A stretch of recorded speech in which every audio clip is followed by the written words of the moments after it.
There was a story about Rabbi Chatzera. He had many students and many people used to come to him to ask him for advice and to get blessings for him along the way. And one of his students came to him and they said, my wife is expecting a baby and we don't know what we should name the baby. What do you think we should name the baby? So the rabbi said it's going to be a boy, and the name that you should give the baby is Chaim. It's the most appropriate name for your child. So the husband was excited that he finally figured out what should be the name of the baby. He comes home and he tells his wife, the rabbi said we should name the child Chaim. His wife says, while you were gone, I changed my mind. She says, instead of calling him Chaim, I decided that I want to name him Ophir. It's an Israeli name. I want to name him Ophir.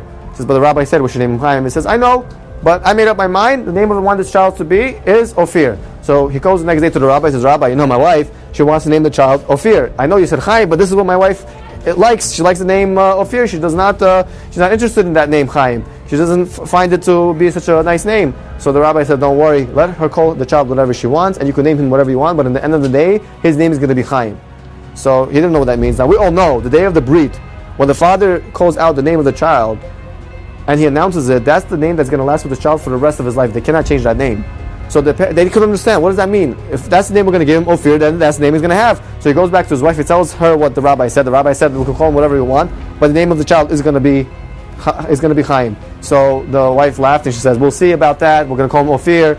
And comes the day where she delivers the baby, and the baby came out a little bit yellow, although he was Baruch Hashem healthy. They had to wait a few more days in the hospital until they could perform the circumcision on him. And they had to wait like a number of days until finally came the day of the circumcision. And the rabbi came, the moral came, and they were performing the circumcision, and it came the time to name the child. And as he's thinking, he looks at his wife, and his wife gives him the look, and he's like, okay, the name is going to be Ophir.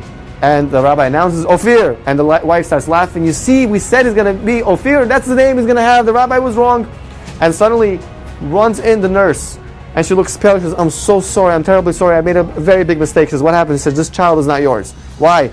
We put him in the nursery with a different child who looked just like your child, and we accidentally gave you someone else's child, and we gave your child to the other people. She says, well, where's our son?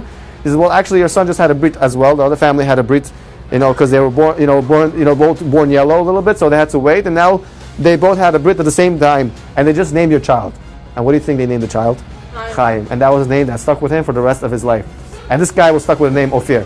What we see from here, a beautiful lesson. Number one, how the rabbis have divine inspiration, that there's a certain Ruach HaKodesh that Hashem has given our rabbis, our sages. And so when we come to them, we should trust their advice, because they see things that are beyond us, because of their knowledge of Torah and their relationship with Hashem.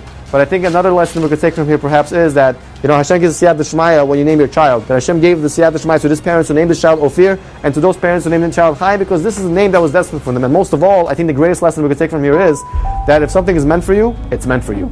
And no one could take it away from you. Whether it's your parnasa, whether it's your shidduch, nobody could take anything away from you. If it's meant for you, it's meant for you. And here the child's name was meant to be Chaim, and that's the name that he got, and no one could take that away from him.